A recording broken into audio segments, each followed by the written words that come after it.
कनिका ने खींच के तमाचा अपनी सास को मारा और फिर तेजी से धक्का देकर बोली, बुढ़िया, मेरे घर में अब दिखाई मत देना। तुझ जैसी चरित्रहीन औरत के लिए इस घर में कोई जगह नहीं है। बहू, ऐसा कुछ भी नहीं है जैसा तुम सोच रही हो। इस उम्र में इतना घटिया इल्जाम मत लगा। एक बार कार्तिक को दुबई से आ जाने दो फिर। अनामिका की उम्र लगभग 8 वर्ष थी। पति के निधन के बाद उन्होंने अपने इकलौते बेटे कार्तिक को पालने के लिए दिन रात मेहनत की थी। खेत बिक गए, गहने बिक गए, लेकिन बेटे की पढ़ाई कभी नहीं रुकी। जब कार्तिक की नौकरी दुबई में लगी तो पूरे गांव ने अनामिका की किस्मत की तारीफ की। कुछ समय बाद कार्तिक की शादी कनिका से हुई। शुरुआत के कुछ महीने सब ठीक रहा, लेकिन जैसे ही कार्तिक नौकरी के कारण दुबई चला गया, कनिका का असली स्वभाव सामने आने लगा। वो हर छोटी बड़ी बात पर अनामिका का अपमान करती, समय पर खाना नहीं देती, घर का सारा काम उनसे करवाती और हर समय उन्हें ताने देती कि अब इस घर में उनकी कोई जरूरत नहीं है। अनामिका सब कुछ चुपचाप सहती रही, क्योंकि उन्हें विश्वास था कि एक दिन उनका बेटा लौटेगा और सब ठीक हो जाएगा।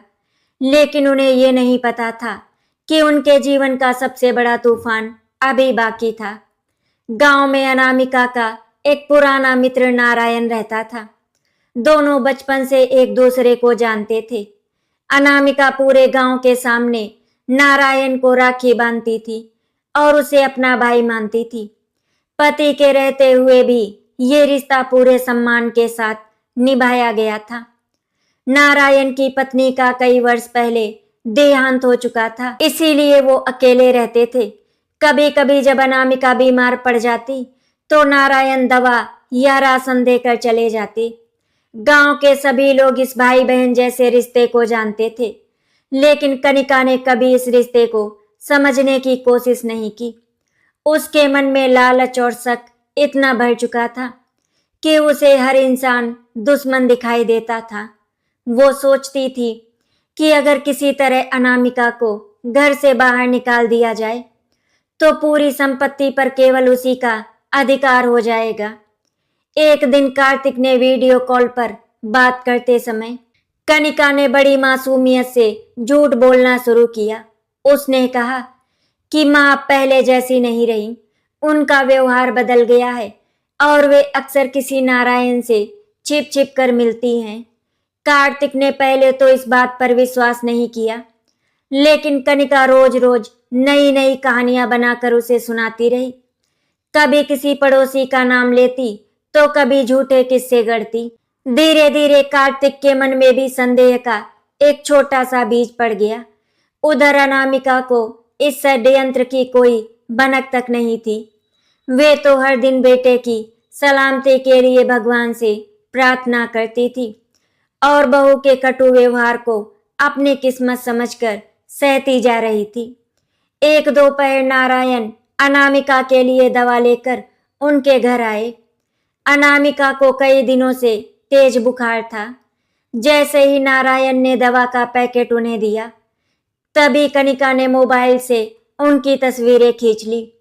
फिर वो जोर जोर से चिल्लाने लगी, देखो गांव वालों, मेरी सास इस उम्र में भी पराये मर्दों से छिपकर मिलती हैं। ऐसी चरित्रहीन औरत को इस घर में रहने का कोई हक नहीं है। कनिका की चीख सुनकर आस पड़ोस के लोग इकट्ठा हो गए। कोई सच जानने की कोशिश नहीं कर रहा था। हर कोई कनिका की बात सुनकर अनामिका को घूरने लगा। अनामिका बार बार कहती रही कि नारायण उनके भाई समान है और उन्हें हर साल राखी बांधती है, लेकिन कनिका ने उन्हें एक शब्द भी बोलने नहीं दिया। वो लगातार उन्हें चरित्रहीन कहकर अपमानित करती रही। उस दिन अनामिका की आंखों से केवल आंसू नहीं, बल्कि जीवन भर की इज्जत बह रही थी। आखिरकार कनिका ने अनामिका का छोटा सा बैग बाहर फेंक दिया और उनका हाथ पकड़कर उन्हें दरवाजे से धक्का दे दिया। अनामिका सड़क पर गिर पड़ी। उनके घुटनों से खून निकल आया, लेकिन कनिका का दिल नहीं पसीजा। उसने दरवाजा बंद करते हुए कहा, आज के बाद इस घर में कदम रखने की कोशिश मत करना। तुम जैसी चरित्रहीन औरत के लिए यहाँ कोई जगह नहीं है। अनामिका कांपती हुई आवाज में केवल इतना कह सकी। बेटी, भगवान सब देख रहा है, एक दिन सच जरूर सामने आएगा। लेकिन कनिका ने उनकी एक भी बात नहीं सुनी। घर का दरवाजा उनके मुंह पर बंद हो चुका था और उनके जीवन का सबसे दर्दनाक सफर शुरू हो गया। अनामिका पूरी रात गांव के मंदिर की सीढ़ियों पर बैठी रोती रही। उनके हाथ में केवल एक छोटा सा बैग था जिसमें 2 जोड़ी पुराने कपड़े और उनके दिवंगत पति की एक तस्वीर रखी थी। बार बार उनकी आंखों के सामने वही दृश्य घूम रहा था जब कनिका ने पूरे गांव के सामने उन्हें चरित्रहीन कहकर धक्के देकर घर से निकाल दिया था। उन्हें अपने अपमान से ज्यादा इस बात का दर्द था कि उनका बेटा कार्तिक उनसे हजारों किलोमीटर दूर था और उसे उनकी सच्चाई तक नहीं मालूम थी। उन्होंने कई बार मोबाइल निकालकर बेटे को फोन करने की कोशिश की, लेकिन तभी उन्हें याद आया कि कनिका ने घर से निकालते समय उनका मोबाइल भी छीन लिया था। अब उनके पास ना किसी से संपर्क करने का साधन था और ना ही सिर छिपाने की कोई जगह। सुबह होते ही अनामिका अपने सबसे बड़े देवर के घर पहुंची। कांपती आवाज में उन्होंने सारी बात बतानी चाहिए, लेकिन उनकी भाभी ने दरवाजा आधा खोलकर ही कहा, हमें सब पता चल चुका है। पूरे गांव में तुम्हारी बातें हो रही हैं। इस उम्र में ऐसा काम करते हुए तुम्हें शर्म नहीं आई? अनामिका बार बार कहती रही कि नारायण उसके भाई समान है। वो बचपन से ही उन्हें राखी बांधती आई है, लेकिन किसी ने उनकी एक बात नहीं सुनी। आखिर में देवर ने भी मुंह फेर लिया और बोला, भाभी अब आप यहाँ से चली जाइए, लोग हमें भी ताने देंगे। ये सुनकर अनामिका के पैरों तले जमीन खिसक गई। जिन रिश्तों के लिए उन्होंने जीवन भर अपना सब कुछ न्यौछावर किया था, आज वही रिश्ते एक झूठे आरोप के आगे बिखर चुके थे। इसके बाद वे एक एक करके अपने सभी रिश्तेदारों के घर गई। किसी ने दरवाजा ही नहीं खोला, किसी ने बहाना बना दिया कि घर में जगह नहीं, तो किसी ने साफ शब्दों में कह दिया, तुम बूढ़ी हो चुकी हो, हम तुम्हारा बोझ नहीं उठा सकते। हर जगह से उन्हें केवल अपमान मिला। भूख से उनका शरीर कांप रहा था, लेकिन किसी ने एक गिलास पानी तक नहीं पूछा। शाम तक चलते चलते उनके पैरों में छाले पड़ गए। उनकी साड़ी धूल से भर चुकी थी और चेहरा आंसुओं से भीग गया था। अब उन्हें एक आखिरी उम्मीद अपनी बेटी संगम से थी। उन्हें विश्वास था कि चाहे दुनिया साथ छोड़ दे, लेकिन बेटी कभी अपनी मां को नहीं ठुकराएगी। बहुत उम्मीदों के साथ अनामिका संगम के घर पहुंची। दरवाजा खुलते ही उन्होंने बेटी को गले लगाने के लिए हाथ बढ़ाया, लेकिन संगम पीछे हट गई। कनिका पहले ही उसे फोन करके झूठी कहानी सुना चुकी थी कि उसकी मां किसी पराये आदमी के साथ घर छोड़कर भाग गई थी और अब जब उस आदमी ने भी छोड़ दिया तो वापस लौट आई हैं। संगम ने गुस्से में कहा, मां, आपने हमारी इज्जत मिट्टी में मिला दी। अब यहाँ क्यों आई हैं? अनामिका फूट फूट कर रो पड़ी। उन्होंने लाख समझाया कि नारायण उनके भाई समान है, लेकिन संगम ने उनकी एक भी बात नहीं सुनी। उसने दरवाजे के बाहर रखा उनका बैग उठाकर सड़क पर फेंक दिया और बोली, अब कभी इस घर में मत आना। इतना कहकर उसने भी अपनी मां को धक्का दिया। अनामिका लड़खड़ाकर सड़क पर गिर पड़ी। उस पल उन्हें लगा जैसे उनकी आखिरी उम्मीद भी हमेशा के लिए टूट गई। अब अनामिका के पास जीने का कोई सहारा नहीं बचा था। कई दिनों तक उन्होंने रेलवे स्टेशन, बस अड्डे और मंदिरों के बाहर रातें बिताई। भूख से मजबूर होकर उन्हें पहली बार लोगों के सामने हाथ फैलाना पड़ा। जो हाथ कभी अपने परिवार को खिलाते थे, वही हाथ आज एक रोटी के लिए कांप रहे थे। कई लोग उन्हें धुतकार देते, कुछ लोग बिना देखे निकल जाते और कुछ लोग उन्हें चरित्रहीन कहकर अपमानित करते। हर अपमान उनके दिल पर एक नया घाव छोड़ जाता। एक दिन तेज धूप में भीख मांगते मांगते उनकी आंखों के आगे अंधेरा छा गया और वे सड़क किनारे बेहोश होकर गिर पड़ी। दूर खड़ा एक व्यक्ति ये सब देख रहा था। जैसे ही उसने उनके चेहरे पर नजर डाली, उसके पैरों तले जमीन खिसक गई। वो कोई और नहीं बल्कि नारायण था। उसकी आंखों से आंसू बह निकले। वो दौड़कर अनामिका के पास पहुंचा और कांपती आवाज में बोला, बहन, आखिर तुम्हारी ये हालत किसने कर दी? नारायण ने कांपते हाथों से अनामिका को उठाया। उनका शरीर तेज बुखार से तप रहा था और कई दिनों की भूख ने उन्हें बिल्कुल कमजोर कर दिया था। उन्होंने तुरंत पास के अस्पताल में भर्ती कराया। डॉक्टर ने जांच के बाद कहा, अगर इन्हें कुछ घंटे और इलाज नहीं मिलता तो इनकी जान भी जा सकती थी। ये सुनकर नारायण की आंखें भर आई।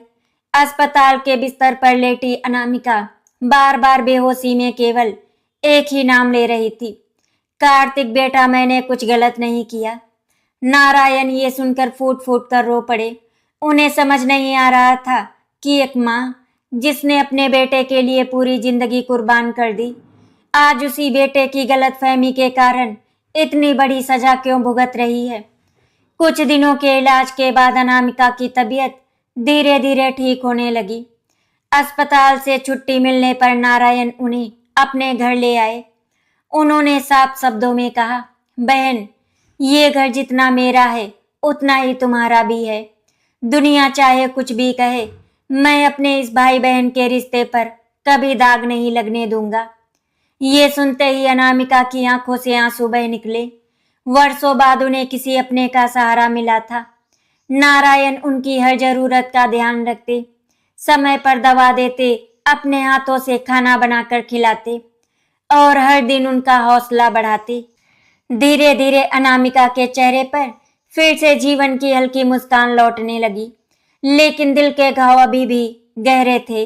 रात को जब भी वे सोने की कोशिश करती, कनिका के लगाए हुए चरित्रहीन होने के आरोप उनके कानों में गूंजने लगते और वे चुपचाप रो पड़ती। एक दिन नारायण ने अनामिका से कहा, बहन, कब तक अतीत के दर्द में डूबी रहोगी? भगवान ने हमें अभी भी सांसें दी है, इसका मतलब हमारे जीवन का उद्देश्य अभी खत्म नहीं हुआ। हमें ऐसा काम करना चाहिए कि एक दिन वही लोग हमारी मेहनत को सलाम करें जिन्होंने आज हमें ठुकराया है। पहले तो अनामिका ने मना कर दिया। उन्हें लगता था कि इस उम्र में अब उनसे कुछ नहीं होगा, लेकिन नारायण ने उनका आत्मविश्वास लौटाया। उन्हें याद दिलाया कि पूरे गांव में अनामिका के हाथ के बने अचार, पापड़ और मसालों की हमेशा तारीफ होती थी। यही बात उनके मन में एक नई उम्मीद बनकर जागी। दोनों ने अपनी थोड़ी सी बचत इकट्ठा की। नारायण ने अपनी पुरानी जमीन का एक छोटा हिस्सा बेच दिया और उस पैसे से घर के आंगन में ही अचार, पापड़ और मसालों का छोटा सा काम शुरू किया। शुरुआत बहुत कठिन थी। कई दिन ऐसे भी आए जब एक भी ग्राहक नहीं मिला। कुछ लोग तो पुराने झूठे आरोप याद दिलाकर उनका मजाक उड़ाते, लेकिन अनामिका ने हार नहीं मानी। वे सुबह 4 बजे उठकर पूरी मेहनत से काम करती। नारायण बाजार जाकर सामान बेचते। धीरे धीरे उनके बनाए सामान की गुणवत्ता की चर्चा दूर दूर तक फैलने लगी। जो लोग कभी उन्हें अपमानित करते थे, वही अब उनके उत्पाद खरीदने के लिए लाइन लगाने लगे। समय अपनी रफ्तार से आगे बढ़ता गया। देखते ही देखते 5 साल बीत गए। उनका छोटा सा काम अब एक सफल व्यवसाय बन चुका था। शहरों में भी बड़े ऑर्डर आने लगे। मेहनत, ईमानदारी और भगवान की कृपा से अनामिका और नारायण करोड़पति बन चुके थे। लेकिन इतना सब कुछ हासिल करने के बाद भी अनामिका के मन में कोई घमंड नहीं था। के दिल में केवल एक अधूरी टीस थी, अपने बेटे कार्तिक को सच्चाई बताने की। उन्हें विश्वास था कि एक दिन भगवान स्वयं सच को सामने लाएगा और जिसने उनके चरित्र पर झूठा दाग लगाया था, उसे अपने कर्मों का फल अवश्य मिलेगा। पूरे 5 वर्ष बीत चुके थे। इन 5 वर्षों ने अनामिका के जीवन की हर तस्वीर बदल दी थी। ये वही अनामिका थी जिन्हें उनकी अपनी बहू कनिका ने चरित्रहीन कहकर पूरे गांव के सामने अपमानित किया था। रिश्तेदारों ने जिनसे मुंह मोड़ लिया था, बेटी संगम ने जिन्हें धक्के देकर अपने घर से निकाल दिया था, और जिन्हें 2 वक्त की रोटी के लिए मंदिरों और बस अड्डों के बाहर हाथ फैलाना पड़ा था, आज वही अनामिका अपने आत्मसम्मान, मेहनत और ईमानदारी के दम पर करोड़पति बन चुकी थी।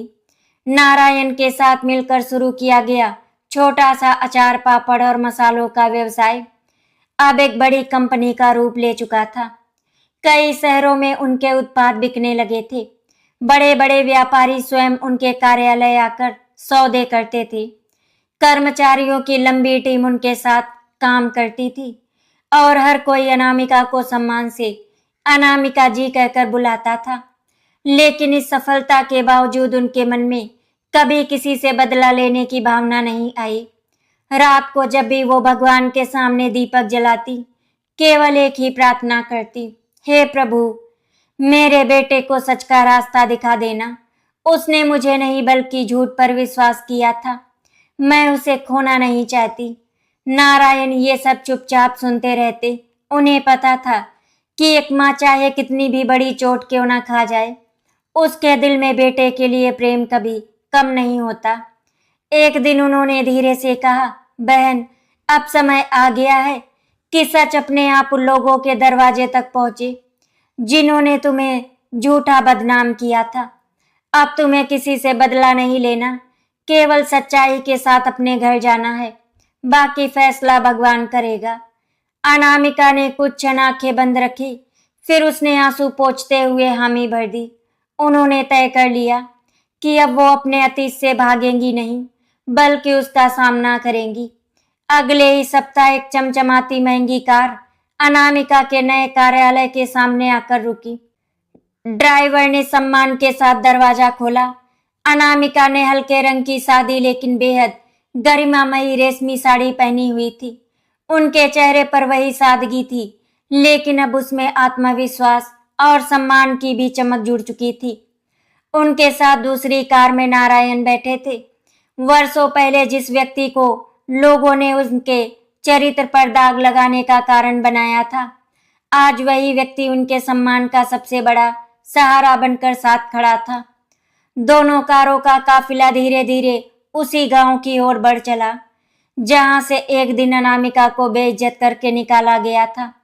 जैसे जैसे गांव पास आता गया, अनामिका का दिल तेजी से धड़कने लगा। हर मोड़ उन्हें 5 साल पुरानी यादों में ले जा रहा था। वही सड़कें, वही मंदिर, वही बरगद का पेड़ और वही चौपाल। लेकिन इस बार फर्क सिर्फ इतना था कि उस दिन उनके हाथ में फटा हुआ बैग था और आज उनके साथ सम्मान, विश्वास और वर्षों की मेहनत की कमाई थी। फिर भी उनकी आंखों में घमंड नहीं, बल्कि केवल एक माँ का दर्द था, जो अपने बेटे से बिछड़ने की पीड़ा अब तक अपने भीतर दबाए बैठी थी। उधर कार्तिक भी 5 साल बाद हमेशा के लिए दुबई से वापस लौट चुका था। कनिका ने इन 5 वर्षों में उससे लगातार यही झूठ कहा था कि उसकी माँ किसी आदमी के साथ घर छोड़कर भाग गई और फिर कभी लौट कर नहीं आई। धीरे धीरे कार्तिक ने भी उस झूठ को सच मान लिया। माँ की याद भी आती तो वो अपने मन को यही समझा देता कि अगर माँ निर्दोष होती तो ऐसा कभी नहीं करती। कनिका ने बड़ी चालाकी से कभी किसी रिश्तेदार को सच्चाई बताने का मौका नहीं दिया। जिसने भी कुछ पूछना चाहा, उसने वही झूठी कहानी दोहरा दी। कार्तिक को ये तक नहीं पता था कि उसकी माँ ने भीख मांगकर दिन काटे, रिश्तेदारों के दरवाजे से ठोकरें खाई और मौत के मुंह से वापस लौटी थी। वो अपनी नौकरी और परिवार में उलझा रहा, जबकि उसकी माँ हर रात उसी बेटे की सलामती के लिए भगवान से प्रार्थना करती रही, जिसने अनजाने में अपनी माँ को अकेला छोड़ दिया था। भगवान शायद अब दोनों के बीच की दूरी खत्म करने वाला था। दोपहर का समय था। अचानक पूरे गांव में एक महंगी विदेशी कार के आने की आवाज गूंज उठी। बच्चे दौड़ते हुए उसके पीछे भागने लगे। पड़ोसी अपने अपने घरों से बाहर निकल आए। कार आकर सीधे कार्तिक के घर के सामने रुकी। सबसे पहले कनिका की नजर उस कार पर पड़ी। उसने खिड़की से झांक कर देखा और सोचने लगी कि आखिर उनके साधारण से घर के सामने इतनी महंगी कार किसकी आ सकती है। तभी ड्राइवर ने आदरपूर्वक पीछे का दरवाजा खोला। जैसे ही अनामिका धीरे धीरे कार से नीचे उतरी, कनिका की सांसें जैसे थम गई। उसके चेहरे का रंग उड़ गया, उसके हाथ कांपने लगे। उसे अपनी आंखों पर विश्वास ही नहीं हो रहा था। जिसे उसने 5 साल पहले फटे कपड़ों में धक्के देकर घर से निकाला था, वही अनामिका आज करोड़पति की तरह सम्मान और शान के साथ उसके दरवाजे पर खड़ी थी। उनकी साड़ी, उनका आत्मविश्वास, उनके साथ खड़े कर्मचारी और पीछे खड़ी दूसरी कार, सब कुछ देखकर कनिका के पैरों तले जमीन खिसक गई। उसके मुंह से एक शब्द भी नहीं निकल रहा था। उसी समय कार की आवाज सुनकर कार्तिक भी तेजी से बाहर आया। जैसे ही उसकी नजर अपनी मां पर पड़ी, वो कुछ क्षणों के लिए पत्थर की तरह वहीं खड़ा रह गया। उसकी आंखें फैल गईं, दिल की धड़कनें तेज हो गई और होंठ कांपने लगे। 5 वर्षों से जिसे वो अपनी जिंदगी से हमेशा के लिए खो चुका समझ बैठा था, वही मां आज उसके सामने जीवित खड़ी थी। लेकिन उनके चेहरे पर पहली वाली बेबसी नहीं थी, बल्कि एक ऐसा आत्मसम्मान था जिसने पूरे वातावरण को मौन कर दिया था। वही दूसरी ओर कनिका के मन में डर की ऐसी लहर उठ चुकी थी जिसे वो लाख कोशिश करके भी छिपा नहीं पा रही थी। उसे पहली बार एहसास हो रहा था कि जिस झूठ की नींव पर उसने अपना घर बसाया था, अब वही झूठ उसकी पूरी दुनिया उजाड़ने वाला है। कार्तिक कुछ क्षणों तक अपनी मां को अपलक देखता ही रह गया। उसकी आंखों में हैरानी, पश्चाताप और बेचैनी एक साथ दिखाई दे रही थी। 5 वर्षों तक उसके मन में जो तस्वीर बसी हुई थी, वो बिल्कुल अलग थी। कनिका ने उसे विश्वास दिला दिया था कि उसकी मां अपनी इच्छा से किसी पराये आदमी के साथ घर छोड़कर चली गई थी और अब शायद कभी वापस नहीं आएगी। लेकिन आज उसके सामने खड़ी अनामिका के चेहरे पर ना अपराध बोध था, ना शर्म और ना ही कोई डर। उनके चेहरे पर केवल आत्मसम्मान, धैर्य और वर्षों के संघर्ष की चमक थी। कार्तिक धीरे धीरे उनके पास आया। उसके होंठ कांप रहे थे। उसने भर्राई हुई आवाज में कहा, मां, आप कहाँ थी इतने साल? आपने मुझे एक बार भी फोन क्यों नहीं किया? ये सुनते ही अनामिका की आंखों से आंसू आ गए। उन्होंने कुछ पल अपने बेटे को देखा। उन्हें वही छोटा सा कार्तिक याद आने लगा जिसे उन्होंने गोद में खिलाया था, जिसे बुखार आने पर रात रात भर जागकर सीने से लगाया था और जिसके उज्जवल भविष्य के लिए अपनी सारी खुशियां कुर्बान कर दी थी। लेकिन अगले ही क्षण उनके मन में वो काला दिन भी कौंध गया जब उन्हें चरित्रहीन कहकर इसी घर से धक्के देकर निकाल दिया गया था। उन्होंने भारी मन से कहा, बेटा, फोन करने के लिए पहले मेरे पास फोन होना चाहिए था। जिस दिन मुझे इस घर से निकाला गया, उसी दिन मेरा मोबाइल भी मुझसे छीन लिया गया था। उसके बाद मेरे पास ना रहने की जगह बची थी और ना ही किसी से संपर्क करने का कोई साधन। मैं हर दिन तुम्हें याद करती रही, लेकिन तुम्हारे पास पहुंचने का हर रास्ता मुझसे छीन लिया गया था। कार्तिक ये सुनकर सन्न रह गया। उसने तुरंत कनिका की ओर देखा। कनिका का चेहरा सफेद पड़ चुका था। उसके माथे पर पसीने की बूंदें चमक रही थी। वो समझ चुकी थी कि अब वर्षों से बना हुआ उसका झूठ अधिक देर तक टिकने वाला नहीं है। लेकिन फिर भी उसने खुद को संभालने की कोशिश की और बीच में बोल पड़ी, ये सब झूठ बोल रही हैं। आपने खुद देखा था कि ये हमेशा नारायण के साथ रहती थी। पूरे गांव में इनकी बातें होती थी। मैंने जो किया परिवार की इज्जत बचाने के लिए किया। कनिका की आवाज में पहले जैसी अकड़ नहीं थी, बल्कि डर साफ झलक रहा था। अनामिका ने उसकी ओर देखा, लेकिन इस बार उनके चेहरे पर गुस्सा नहीं था। उन्होंने बहुत शांत स्वर में कहा, आज मैं बोलूंगी और आज मुझे कोई रोकेगा भी नहीं। 5 साल पहले मैं भी सच बताना चाहती थी, लेकिन तुमने मुझे एक शब्द तक बोलने का मौका नहीं दिया। आज भगवान ने मुझे वो अवसर दिया है। अनामिका ने गहरी सांस ली और पूरे गांव के सामने अपनी कहानी सुनानी शुरू की। उन्होंने बताया कि किस तरह कनिका ने पहले उनके और कार्तिक के बीच गलतफहमियां पैदा की, फिर नारायण के दवा लेकर आने की तस्वीरें खींचकर पूरे गांव के सामने उन्हें चरित्रहीन घोषित कर दिया। उन्होंने बताया कि कैसे उन्हें धक्के देकर घर से निकाला गया, कैसे रिश्तेदारों ने दरवाजे बंद कर लिए, कैसे उनकी अपनी बेटी संगम ने भी कनिका की झूठी बातों पर विश्वास करके उन्हें घर से बाहर कर दिया और कैसे कई दिनों तक उन्हें मंदिरों, बस अड्डों और रेलवे स्टेशन के बाहर भीख मांगकर पेट भरना पड़ा। ये सब सुनते सुनते गांव के लोगों की आंखें झुकने लगी। जिन लोगों ने बिना सच्चाई जाने उन पर उंगली उठाई थी, वे अब शर्म से सिर नहीं उठा पा रहे थे। कार्तिक की आंखों से लगातार आंसू बह रहे थे। उनका दिल हर शब्द के साथ टूटता जा रहा था। उसे एहसास हो रहा था कि उसने अपनी मां पर भरोसा करने के बजाय झूठ पर भरोसा किया और यही उसकी सबसे बड़ी भूल थी। कुछ पल के लिए चारों ओर सन्नाटा छा गया। तभी अनामिका ने अपने पास खड़े नारायण का हाथ सम्मान से पकड़ते हुए कहा, आज मैं उस सच से पर्दा उठाना चाहती हूँ जिसने मेरी पूरी जिंदगी बदल दी। कनिका बहू ने जिस इंसान के साथ मेरा नाम जोड़कर मुझे चरित्रहीन कहा था, वो कोई पराया आदमी नहीं था। ये मेरे गांव का वो भाई है जिसे मैं बचपन से हर रक्षाबंधन पर अपने हाथों से राखी बांधती आई हूँ। मेरे पति के जीवित रहते भी ये रिश्ता पूरे सम्मान के साथ निभाया जाता था। जब तुम्हारे ससुर इस दुनिया में थे, तब भी नारायण हमारे परिवार के सदस्य की तरह घर आते जाते थे। पूरे गांव को ये बात मालूम थी, लेकिन तुमने कभी सच्चाई जानने की कोशिश ही नहीं की। तुमने मुझे सफाई देने का एक मौका तक नहीं दिया। तुमने केवल अपने लालच और अपने शक के कारण एक माँ का सम्मान मिट्टी में मिला दिया। जब दुनिया ने मुझे ठुकरा दिया, तब यही भाई मेरे लिए भगवान बनकर सामने आया। उसने मेरी सेवा की, मेरा इलाज कराया, मुझे फिर से जीना सिखाया और कभी मेरी इज्जत पर आंच नहीं आने दी।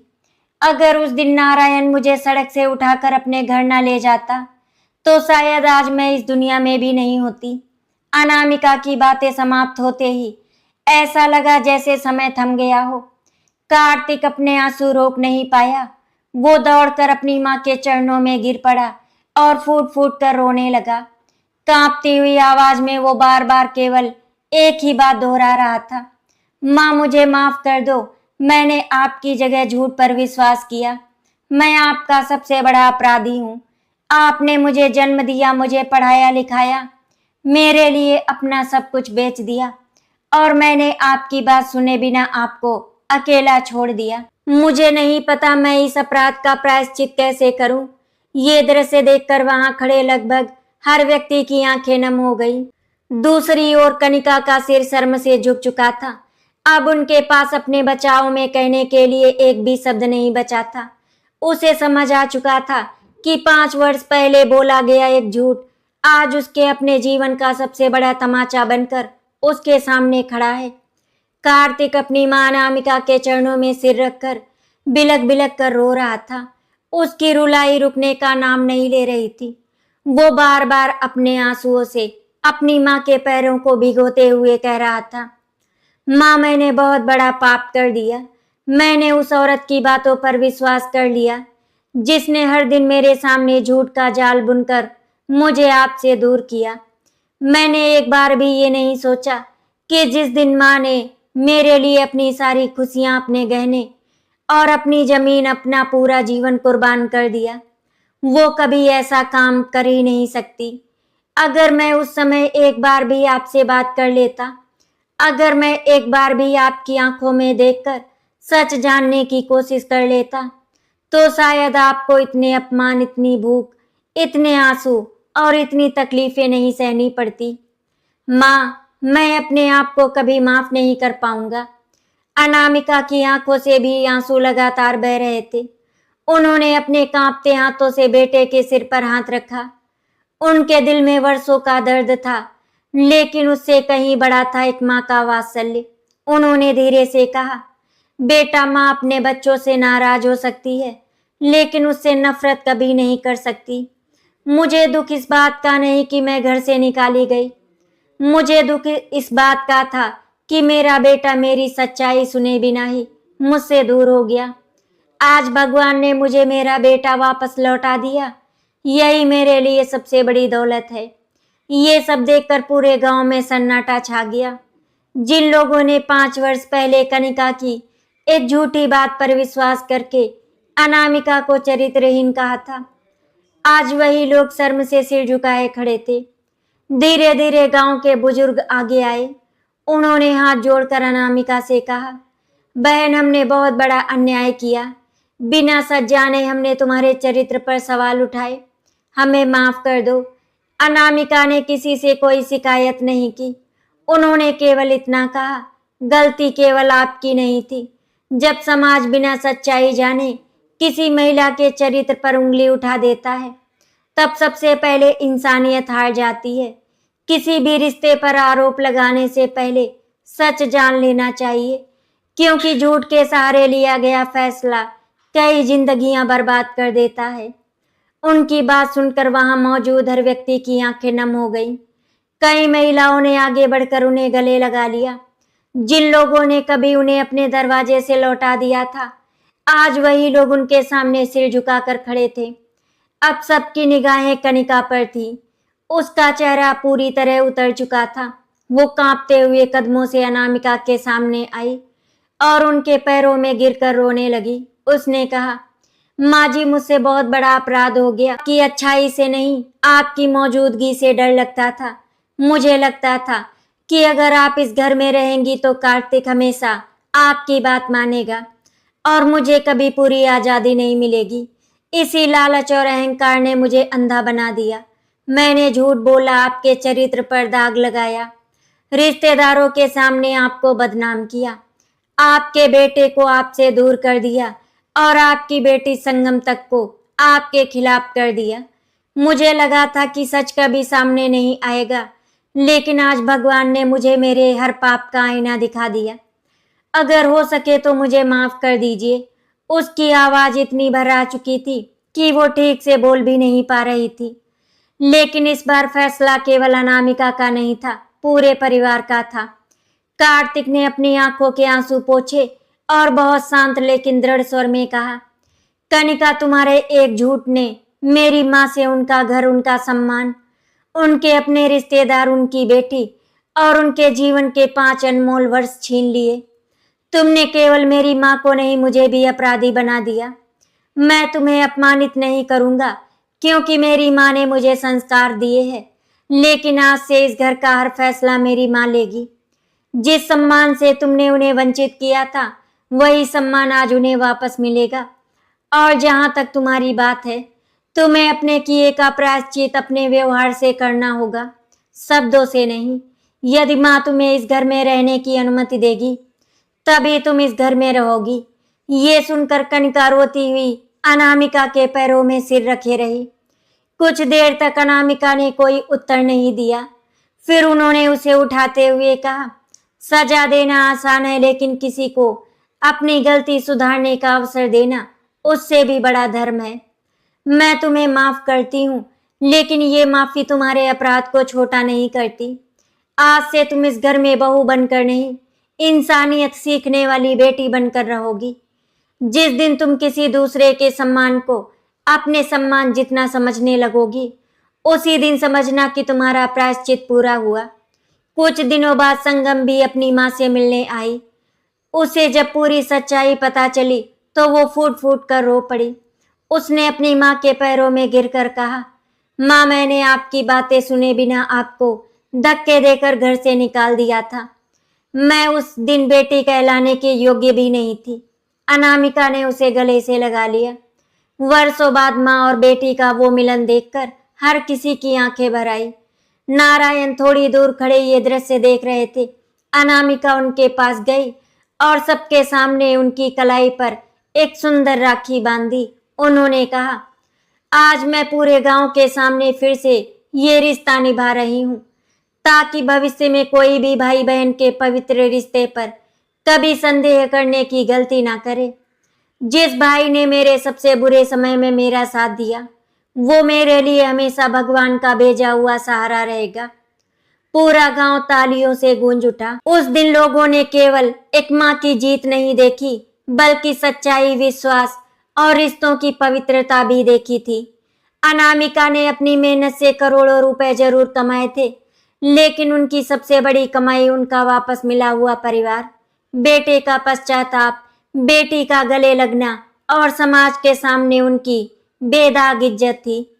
कहानी यही संदेश देकर समाप्त हुई कि किसी भी महिला के चरित्र पर बिना सच्चाई जाने लगाया गया एक झूठा आरोप केवल उसकी नहीं, पूरे परिवार की जिंदगी बर्बाद कर सकता है।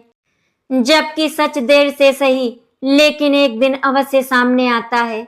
आशा करती हूँ आपको हमारी कहानी अच्छी लगी होगी। अगर आपको हमारी कहानी अच्छी लगी तो वीडियो को लाइक एंड शेयर करें, चैनल को सब्सक्राइब करें। वीडियो देखने के लिए आप सभी का बहुत बहुत धन्यवाद।